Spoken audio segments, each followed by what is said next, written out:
Olá, moçada, bom dia, tudo bem? Olha só, hoje eu não consegui gravar para vocês um vídeo externo, um iogurte faz bem para a saúde. Então, nosso simulado ele vai se basear então no capítulo 14, né, o Brasil e a América do Sul, e as reflexões iniciais que a gente fez sobre o capítulo 15, que é sobre o processo de industrialização do Brasil. Pois bem, sobre isso, então, eu vou destacar aí alguns itens que vocês podiam tomar um pouquinho mais de cuidado e se preocuparem um pouco mais. Primeiro, assim, se eu fizesse vocês uma pergunta, né? Por que a gente pode considerar que a história da América do Sul tende a afastar os países, e enquanto os elementos geográficos eles tendem a se aproximar os países? Bom, quando eu falo que os elementos históricos eles tendem a afastar os países, significa que durante um bom período, aí eu digo, né, o século XIX, quando esses países se tornaram independentes, e o início do século XX, a relação política entre os países era um pouco tensa, né? Então você tinha problemas, por exemplo, todo mundo conhece a Guerra do Paraguai, né, entre 1864 e 1870, entre Brasil, Argentina e Uruguai contra o Paraguai. Nós tivemos aí uma guerra, né, entre o Chile e a Bolívia, foi muito ruim para a Bolívia, isso já no século XX, na verdade, quando então a Bolívia perde uma província que lhe dava acesso ao Pacífico, aí o Chile, né, vence a guerra e pega da Bolívia esse território. Rivalidades entre Brasil e Argentina, que depois acabaram, né, digamos, sendo transpostas aí para o futebol. Então, quer dizer, essas relações tensas nesses períodos do século XIX e do século XX acabaram tornando aí um ambiente de afastamento entre os países sul-americanos. Ao passo que a geografia ajuda a aproximar, ou seja, né, é fácil transitar entre eles. Primeiro porque não existem assim barreiras montanhosas separando os países. Isso é uma coisa importante. Grandes barreiras ou grandes unidades de relevo que pudessem ser um impedimento, por exemplo, para uma circulação mais fácil de pessoas, mercadorias entre eles. De outro lado, você tem as bacias hidrográficas, com destaque para a Amazônica, por exemplo, ou a Bacia do Prata, né? Se você pegar a Bacia Amazônica, ela liga, né, o Brasil a Bolívia, Venezuela, Peru, Colômbia, a Bacia Platina, liga o Brasil, a Argentina, ao Paraguai, ao Uruguai. Então, isso tudo, né, ajuda a aproximar esses países. Um outro item a respeito do Mercosul, não é? Criado aí no início da década de 90. Primeiro subitem que a gente podia pensar, os objetivos principais de sua implantação. Gente, implantação de bloco econômico, o primeiro objetivo é você fortalecer as relações comerciais entre os países, né? E aí, além disso, você podia colocar outras coisas, como criar um ambiente de proximidade entre os países, criar mecanismos para concorrer com mais facilidade no mercado mundial, né, no mercado globalizado. É, Porque quando você implanta um bloco, você instala uma zona de livre comércio, ou seja, os países membros do bloco, eles comercializam entre si, pagando pouco imposto ou nenhum imposto, né? Então os produtos entre eles deveriam ser mais baratos do que aqueles produtos que são importados de fora do bloco. Um outro subitem desse dois, né, os países membros, né, Brasil, Argentina, Paraguai e Uruguai, são os fundadores, aqueles que assinaram o Tratado de Assunção em 1991. Depois nós temos a Venezuela, né, que entrou recentemente, e a situação especial do Chile e da Bolívia, que na verdade são membros associados não efetivos. Portanto, assim, Chile e Bolívia não, digamos, estão submetidos às mesmas regras do restante do bloco, tá?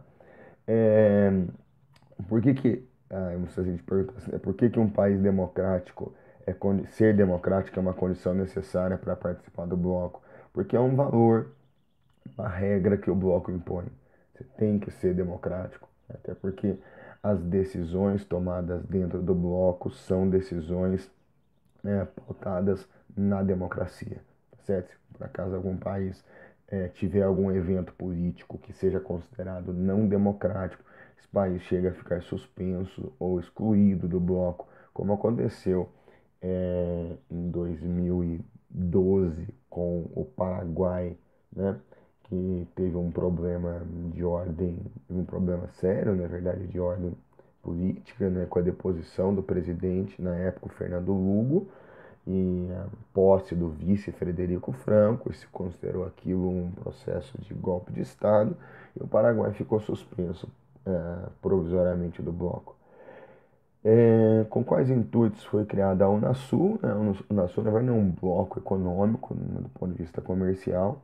A Unasul, na verdade, é uma associação aí de países sul-americanos, cujo objetivo é exatamente criar um ambiente de cooperação, de ajuda mútua entre os países, criar um banco de desenvolvimento entre eles, funcionar como um elemento de arbitragem de eventuais problemas que haja entre os países da América do Sul. Define dois conceitos, né, importantes aí, né, definimos já. O que mais? Se a gente pensar um item 4 aqui, por que que o Estado brasileiro dá atenção especial à fixação de rede de transporte no Brasil setentrional? Né? Setentrional significa norte. E aquela preocupação, que é uma preocupação antiga do Estado brasileiro, do governo, no sentido de criar mecanismos que facilitem a ocupação, sobretudo das áreas de fronteira do Brasil, na região norte, né? A fronteira que o Brasil faz aí com Bolívia, a fronteira que o Brasil faz com o Peru, a fronteira que o Brasil faz com a Colômbia, né? Com o Suriname, com a Guiana e tal. Né? Proteger essas fronteiras é importante porque é uma área, digamos, de ocupação mais, digamos, mais difícil por conta da presença da floresta. É uma área de difícil fiscalização, exatamente por conta da presença da floresta, né? Uma floresta densa, né? E de repente fronteira aí com países um pouco complicados, como o caso da Colômbia, né? Grande produtora de cocaína, então se você deixa as fronteiras mal protegidas, é um caminho de entrada para a cocaína colombiana no Brasil. Um item 5, em que medida sobre a ótica comercial para os países sul-americanos ter acesso aos oceanos Atlântico e Pacífico é interessante. Claro, a gente marcar, né, o acesso ao Atlântico que o Brasil tem, né, plenamente aí é importante, porque é a partir do Atlântico que você atinge, digamos, né, os mercados europeus, o mercado africano, né, a costa oriental dos Estados Unidos. E o Oceano Pacífico é, digamos, o seu braço em direção aos mercados asiáticos e tudo mais. O que mais? Discorra sobre a importância do gasoduto Brasil-Bolívia, tanto para o Brasil quanto para a Bolívia. Um gasoduto construído aí para trazer gás natural boliviano para o Brasil, bom para a Bolívia porque isso se torna uma parte muito importante do seu produto interno bruto, da sua produção de riqueza, e para o Brasil, né, uma garantia, né, meio perigosa aí de gás natural, tá? Perigosa porque a Bolívia é meio instável politicamente e isso pode prejudicar o fornecimento de gás, como já aconteceu em 2006. Que mais? Deixa eu ver aqui. Um item 7. Discorrer sobre os parceiros do comércio externo brasileiro. Né? Comércio externo, exportação e importação. Pegar aí a presença dos Estados Unidos como grande parceiro, da União Europeia como grande parceiro, da China como grande parceira e do Mercosul. Tá? São os 4 aí que estão presentes entre os grandes compradores de produtos brasileiros e os grandes vendedores. E o último item, justificar a veracidade, né, a verdade da afirmativa que a indústria brasileira tem um panorama fortemente centralizado ou concentrado. Quer dizer, quando você fala da história da indústria no Brasil, você está falando de uma indústria que não só nasceu na região sudeste, como até hoje a maior parte da produção industrial brasileira está concentrada na região sudeste, né?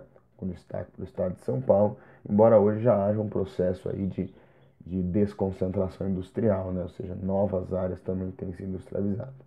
Tá bom, gente? Espero que tenha cooperado com vocês, tenha ajudado. Tenham aí um bom domingo, estudem. Um abraço, a gente se vê amanhã. Tchau.